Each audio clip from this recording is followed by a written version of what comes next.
Wassalatu wassalamu ala ashrafil anbiya'i wal mursalin sayyidina wa nabina Muhammad wa ala alihi wa ashabihi wa man tamassaka bi sunnatihi ila yaumiddin, amma ba'd. Assalamu alaikum warahmatullahi wabarakatuh. Mapalad tayo mga kapatid dahil nandito tayo sa lugar ng pagpupulong ng kaalaman. Alalahanin ninyo at pakatandaan, walang at matamo natin ang kapatawaran ng ating tagapaglikha. Ang mga anghel ay nagsasabi, "Kumu magfiran lakum." Bago pa tayo naghiwa-hiwalay dito sa lugar na ito, sasabihin nila sa atin ng pagbati na maghiwa-hiwalay na kayo mula sa habag at kapatawaran ng inyong tagapaglikha. Kaya bagat naman ngayon, mga minamahal naming kapatid sa pananampalataya, ang ating paksa ay tungkol sa tauba tungo sa kapatawaran sa Allah subhanahu wa ta'ala. Kung tutunghayan natin ang ibig sabihin ng Ramadan sa wikang Arabic, at ito yung sinasabing ma'akhudatun minal kalima ramad o ramada o bima'na bishiddatil har. Bishiddatil har minal harik bishiddati as-shajar. Ibig sabihin ay yung matinding init ng araw na umiinit ang mga bato.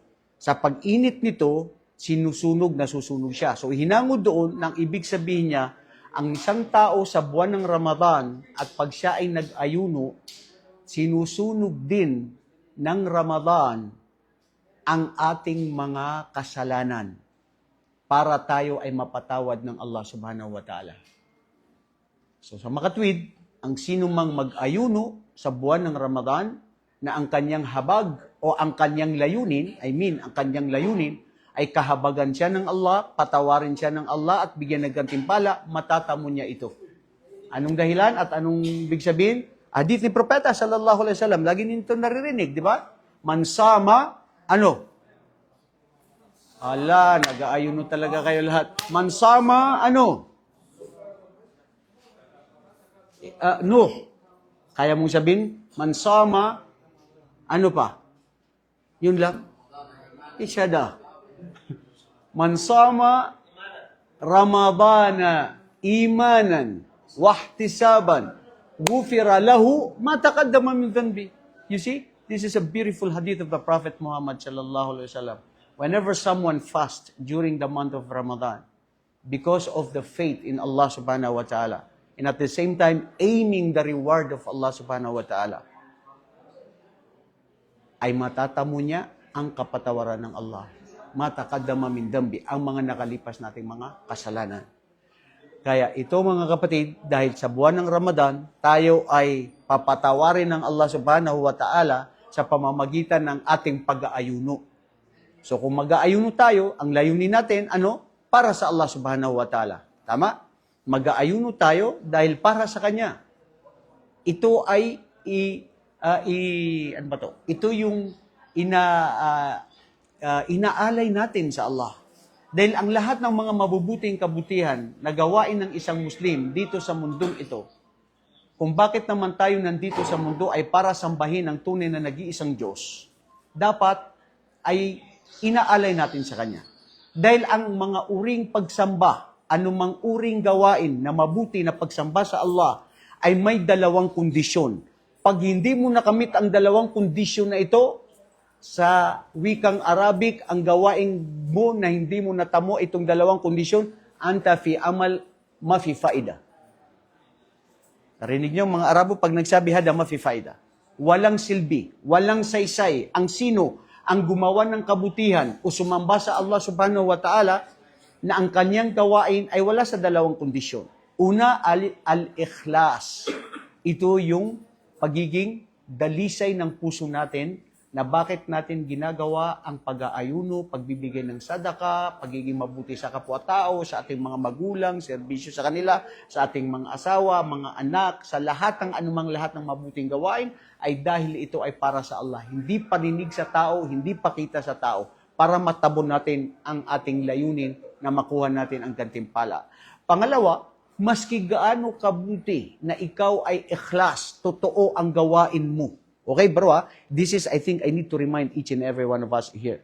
May mga tao na gumagawa ng mga mabubuti na dalisay na totoo. Pag binuksan mo ang puso nila, totoo ang kanilang puso na dalisay. Pero ang problema, ang ginagawa nila ay hindi alinsunod sa turo ni Propeta. Kasi ang pangalawang kondisyon ay alinsunod sa gawa ni Propeta Muhammad. So pag wala doon sa gawain ni Propeta Muhammad sallallahu alaihi wasallam, ibig sabihin, ang gawain mo ay wala ring saysay maski ikaw ay dalisay. Nakuha? Mga kapatid? Ganun din, maski ikaw ang ginagawa mo ay alinsunod sa turo ni Propeta Muhammad, sunna mismo ang ginagawa mo. Ha? Kapatid na Abdullah. Maski sunna, na totoo, ginawa ni Propeta, turo ni Propeta, nakita natin sa Bukhari at Muslim na ipinaliwanag at sinabi ni Abu Huraira. Pero ang gawain na ito na ginagawa mo na sunna ay hindi naman ito ikhlas. Hindi para sa Allah. Kanino? Para sa mudir. Kanino? Para sa mga tao. Parinig sa tao. Wala rin itong saysay. Hada ma fi faida. Kilahuma khasara. Lahat ito ay kalinlangan sa iyong sarili at hindi mo ito matatamo. Kaya mga kapatid, wallahi, ang Ramadan na dumating na ito ay para linisin ang ating mga kasalanan, magbalik loob sa Allah subhanahu wa ta'ala, wa nujaddid aidan qulubana, baguhin natin ang mga puso natin na ito, na ano ang dating mga nakagawian niya, na mga gawain niya, oras na ito na para magbabago, para pagtatawba sa Allah subhanahu wa ta'ala. Dahil wala ring silbi ang Ramadan na dumating kung hindi ka rin nagbago. Di ba? Sabi nila, bakit kailangan magbago? Kailangan ba magbago? Hindi. Ha? Kailangan magbago sa Ramadan o hindi? Anong babaguhin? Oh, Ustad, magbabago ako. Magda-diet man ako. Kay malaki na yung kilo ko, 120 na. So kailangan ko, alhamdulillah, dumating ang Ramadan para it's about time to diet. Ha, delikado ka ba eh? Nagdumating ang Ramadan dahil ang layunin mo para mag-diet. Hindi ang layunin mo para sa Allah subhanahu wa ta'ala. Para matamo mo ang kanyang habag at ang kanyang kapatawaran. Ang layunin mo ay alhamdulillah, mababago ako ng Ramadan dahil kakain na ako ng prutas. Magbabago na ang pagkain ko. Bro, una sa lahat, ang pagbabago at paggawa ng kabutihan, babalik tayo na ito ay bakit natin babaguhin, bakit natin gagawin? Para sa Allah. At walang nakakaalam na ikaw ay ikhlas maliban sa sarili mo at ang iyong tagapaglikha. Ha? Sandali, tayo. Alam ba natin ang isang tao ay ikhlas o hindi? Sinong nakakaalam? Talaga? Kayo, mga judgmental kayo. Minsan kayo nagsasabi, ang yabang-yabang ng ustad na yan. No? Nag-judge na kayo. Kayo na mismo nagsabi. Di ba? Ibig sabihin, inalam nyo na. Alam nyo ba ang nasa puso ng bawat isa sa atin, mga kapatid? Wala. Ang kahit sino sa atin, wala tayong karapatan na humusga sa kapwa-tao. Maski alam mo, nakita mo na mayabang magsalita, mayabang kasuotan niya, anumang ginagawa niya, you don't have the right to judge anyone because you don't know what is in the heart of someone. Only the one who created it and Him alone. Walang nakakaalam, bro. Ang puso, pati si Anghel Jibril, hindi niya alam kung ano ang nasa puso ng bawat isa sa atin. Sikretong gawain na, alam nyo, isang tao na nakapasok sa paraiso, na sinaksihan ni Propeta sallallahu alaihi wasallam, yatlaumin kumalaan rajulun fil jannah. Sinaksihan ni Propeta Muhammad 3 araw, laging pumapasok sa masjid, hindi kabilang sa mga tao na kasamahan na nandoon, papasok ito ngayon sa inyo, ang isang tao sa paraiso. Inalam nila, sino itong taong ito papasok sa paraiso? Ordinaryong tao. Anong gawain nito, bro? Sikreto ng gawain ng kanyang puso, ang kanyang puso ay malinis. Dalisay.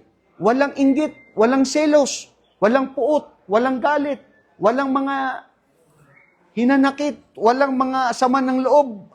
Subhanallah, maraming tao na ganyan ang sakit na sa puso niya. Sino sa inyo dito ang walang sama ng loob? Itaas ang kamay. Ayaw magtaas ng kamay. Ibig sabihin may sama ng loob. Abu Nisrin, may mga sama ng loob. Wallahi, tanggalin na natin yan, mga kapatid. Mag-move on na tayo, bro. Magpatawad tayo para sa Allah subhanahu wa ta'ala. Dahil sa totoo lang, umaasa tayo na tatanggapin ni Allah ang ating mga gawain na mabuti, pero kung hindi rin na ikaw mismo sa sarili mo na nagpatawad sa kapwa-tao, mahirap. Hadith ni Propeta sallallahu alaihi wasallam, hunaka warada fi hadith rawahu an Ibn Abbas radhiyallahu anhu, haitu annahu qala Qala an-nabiy sallallahu alaihi wasallam, tu'radu a'malun nas marratain, yawmul ithnain wa yawmul khamis. Ila Allah subhanahu wa ta'ala. Illa man kana bainahu wa baina akhihi shahna. Fayaqul wa qila utruku hatta yusliha aw hatta yafi'a. Allahu Akbar. Bawat linggo, ang mga gawain ng mga alipin ni Allah ay inaakyat ang ating mga mabubuting gawain sa Kanya sa araw ng Lunes at Huwebes. Maliban, sabi dito sa hadith, wa yaghfirullahu li'abdil mu'min. Pinapatawad ni Allah ang lahat ng mga mananampalataya sa Kanya. Maliban na lamang na hindi papatawarin o pending ang kanilang mga gawain doon sa dalawa, sa kanyang kapatid, sa kanyang pinsan, sa kanyang biyanan, sa kanyang kahit sinong tao na kaibigan o kahit sino man, na hindi sila nag-aayos. Mayroon pang natitira na mga sama ng loob, away, puot, galit, at hindi nag-uusap. Lalo na yung mga tao na sa Maranao na initulak yan sa pamilya niya. Sa Bisaya na kuan. Ano sa to? Katong wala na siyang ugnayan. Ha? Sa ligway. Iyang gigaligway ang iyang mga kaitsunan. Dili na siya nagpatuo sa iyang mga kaitsunan dahil mga kapatid, pinutol na niya ang ugnayan niya sa kanyang kamag-anak. Qati'ur rahim la yadkhulul jannah. Kapatid nanno, kung ikaw ngayon ay mayroon kang kamag-anak, kaibigan na pinutol mo ang ugnayan mo sa kanya, ayusin mo ngayon. Nandito ka pa, buhay ka pa. Bago pa dumating sa iyo ang kamatayan na hindi mo pa naayos ang sarili mo sa kahit sinong mga kapatiran mo dahil ang sabi ni Propeta sallallahu alaihi wasallam, ang kanilang gawain, ang dalawang ito, hindi mo na itinataas. Sasabihin ng Allah sa anghel, wag na muna yan hanggat hindi nila tapusin ang kanilang hidwaan. Sino sa inyong may hidwaan sa kanyang kapatid? Wag mo na itaas ang kamay mo. Alam mo na ang sarili mo. Hindi ko rin kailangan kasi hindi rin ako marites na para malaman ko kung sino ang kaaway mo. Ikaw, sarili mo, alam mo. Ikaw na nanonood ngayon, wallahi sister, wallahi bro, alam mo ang sarili nyo kung sino ang kaaway nyo. Only because only of the small portion of a land, dahil lang sa lupa, dahil lang sa pride, dahil lang sa nasabi, dahil lang sa pera o politika, na ipinagpalit mo na ang kapatawaran ng Allah dahil lamang sa makamundong bagay na ito. Kung si Allah ay nagpapatawad, tayo pa kaya na hindi magpatawad sa ating kapatao? Pero sa totoo lang, hindi rin natin sometimes we cannot blame people kasi masakit din magpatawad. Ano ba? Tama ba yun? Masakit din magpatawad o mahirap magpatawad? Sasabihin natin masakit magpatawad, bro, kasi nagpatawad na siya na nasaktan pa rin na hindi niya matanggap. Sasabihin niya, kung hindi ko lang study, hindi ko yung papatawarin. Ngayon sa di kabay. Ibig sabihin, kung hindi sa isang tao, hindi ka magpapatawad, patawad ka sa Allah. Bro, napakagaan magpatawad. Pero mahirap siya.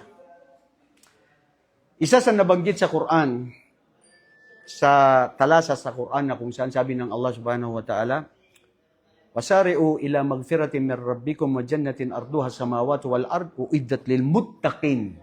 Katangian ng mga taong muttaqin, mga matakutin sa Allah subhanahu wa ta'ala, na siya ang pinakamarangal sa Allah, ang mga muttaqin.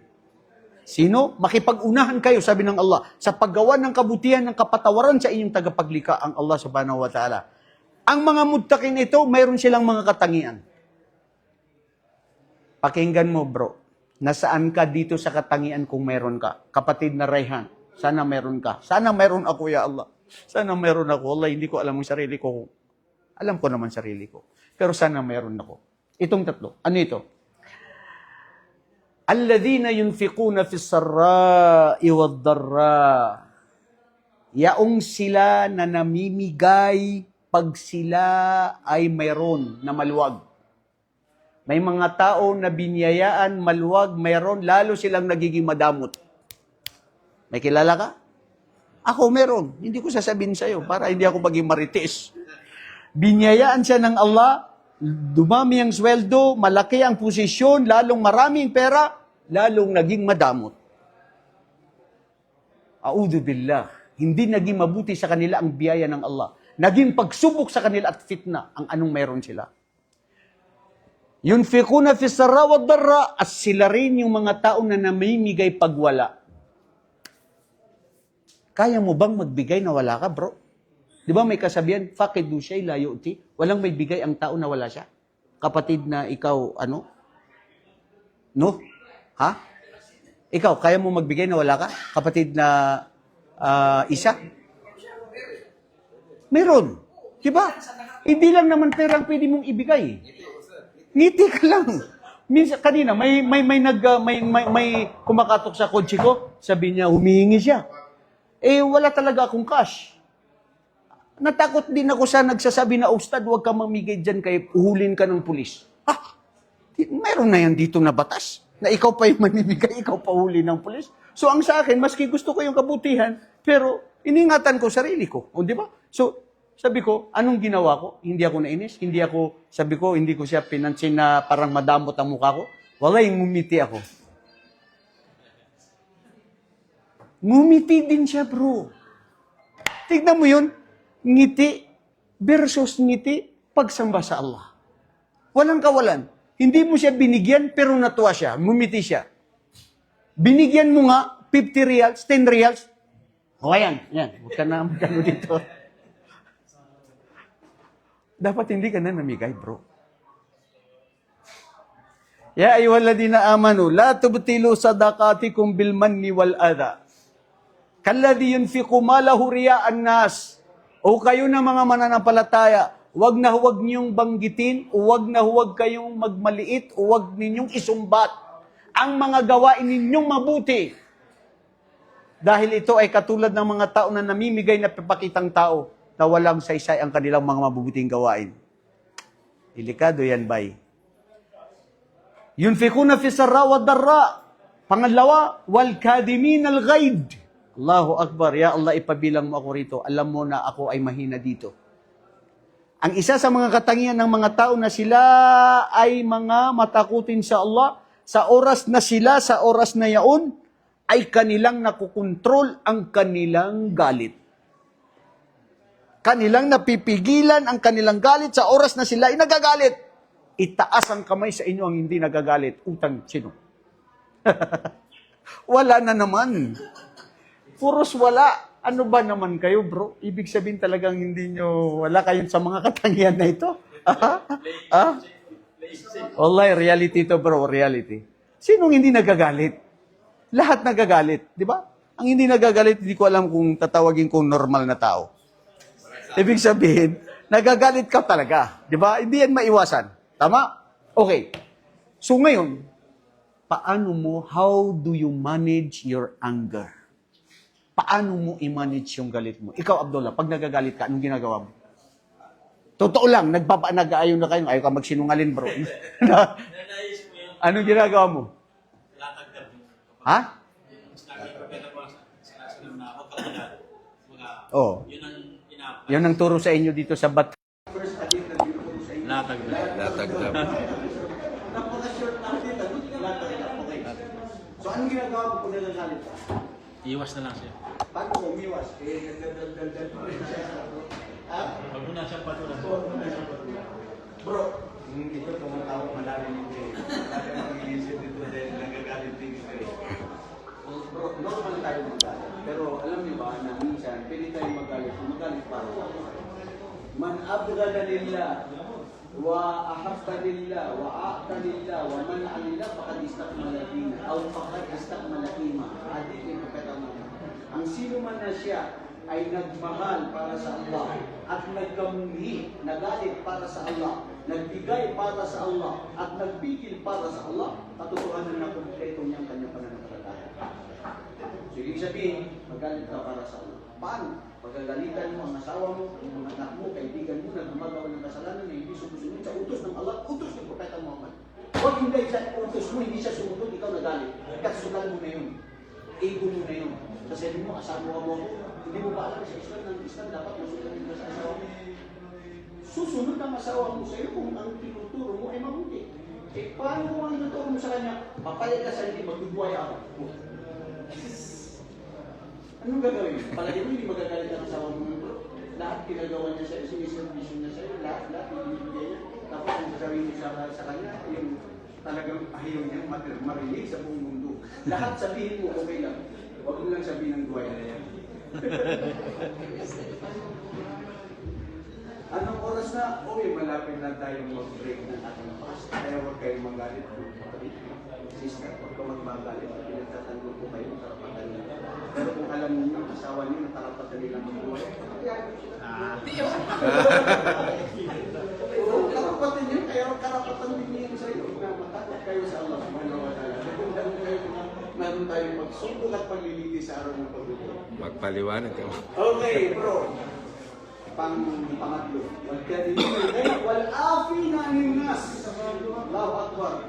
Katangian ng mga tao na sila ay mga matagunan sa Allah ay kasama pati yung nagpapatawad sa mga tao. Bro, totoo lang. Sino sa inyo na hanggang ngayon ay hindi pa nagpapatawad sa kanyang kamag-anak kapatawad? Tasang kami. Wala na naman siya. Wala na naman. Wala na Ano naman. bang mga estudyante mo dito, Ahmad Fernandez, dito sa baka naging dayo nila mag-present? Mga matitigas ang loob. Magtitigas ang mundo. Ayaw kumapin. Ulit dito, sino sa inyo na hanggang ngayon ay mayroon pang kinikimkim na sama ng loob at hindi niya kaya magpatawad sa kapatao? Tasang kamay. No, taas mo na yung kamay mo. Ibig sabihin meron kayo. So, mga kapatid, sa inyo na ito sa sarili. Babalik sa inyo. Balikan natin yung hadith na sinabi nito kata. Kung si Allah ay nagpapatawad, ikaw pa kaya. Gusto mo na tanggapin ni Allah ang mga mabubuti mong gawain. Patawad ka. Okay, pero napakagaan ang patawad. Mahirap siya pero napakagaan. Parang tinanggalan ng tinig ang loob mo. Kaya sa pagpapatawad mo. Magpatawad ka para sa Allah.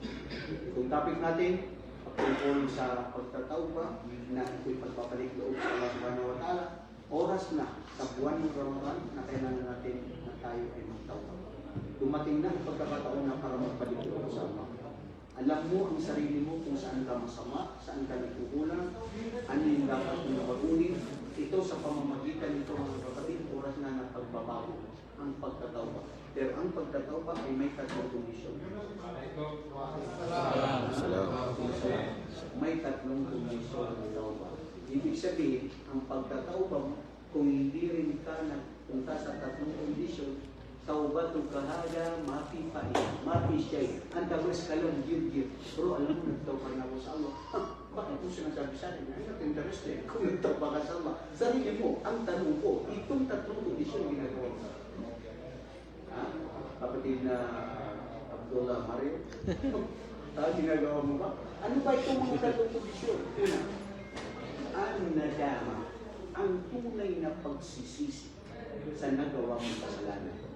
Ang kasalanan na nagawa natin, nagsisi ba tayo? Hindi. Kailangan yan. Pangalawa, al-iqla' min hadha ad-dam an la tukarrir.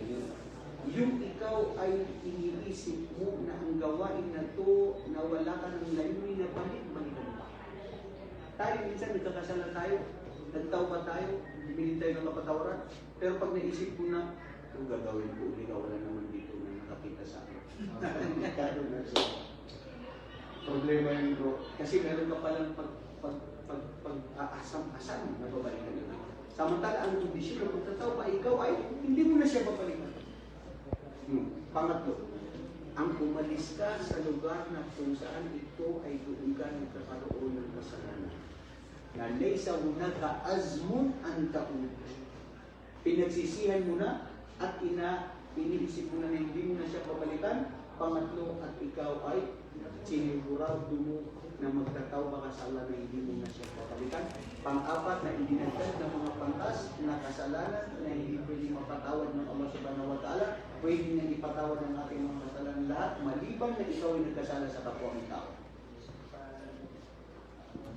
Nilipak mo, kinuha mo yung lupa niya, ang kanyang salapi, siniraan mo ang kanyang dangal, nakulong siya dahil ikaw, lahat kinuha mo na pinanggalan mo, pagtakutan kapal maglong. Katakutan natin ang mga panalangin ng mga tao, sila ay ating nahapi.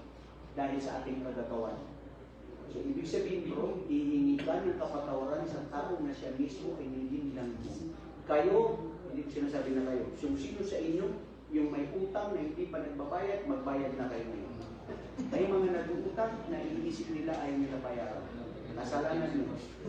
Pero kung nag-utang ka, naisipin mo na babayaran mo, namatay ka, importante, iniisip mo na babayaran mo, inshallah pwede ka pagpatawarin ng Allah. Pero dapat ihingin mo ng kapatawaran sa iyong kapwa-tao ang kasalanan na nagawa mo sa iyo. Minsan sa atin, minsan sa mga marano, nagkikita, bernilay tayo, magpatawad tayo, patawad. Specific mo, ano yung patawad? Nagsasabi ka lang ng magpatawad. Sabihin mo, bro, patawad bro, magpatawad tayo. Yung patawad. Kinuha mo yung pera ko, hanggang ngayon, hindi mo pa pinapera. Sinupa ko, nilipak mo ako, ito gigawa mo sa akin. Dapat specific mo, sabi mo bro, magpatawad. Bakit hindi ka papatawarin mo? Kasi ito yung ginawa ko sa iyo. Isang araw, nilipak ko. At least, nasabi mo. Kaya mo ba yan, Mario? Kaya mo yun? Mahirap yun, Ustad. Mga kapatid, ang mga sandaling ito ay oras na tayo ay ang ating mga panalangin ay katanggap-tanggap sa Allah dahil malapit na tayo mag-stop. Paramihin natin ang ating pagtingin sa Allah na mabago natin ang ating sarili mula sa kasamaan patungo sa kabutihan. Patawarin tayo ng Allah sa ating mga kasalanan at magpatawad tayo sa ating kapwa-tao at magbago tayo tungo sa mula sa kasamaan at tungo sa kabutihan. Jazakumullahu khairan. Barakallahu fiikum wa akhiru da'wana. Alhamdulillahi rabbil alamin. Assalamualaikum warahmatullahi wabarakatuh. Waalaikumsalam.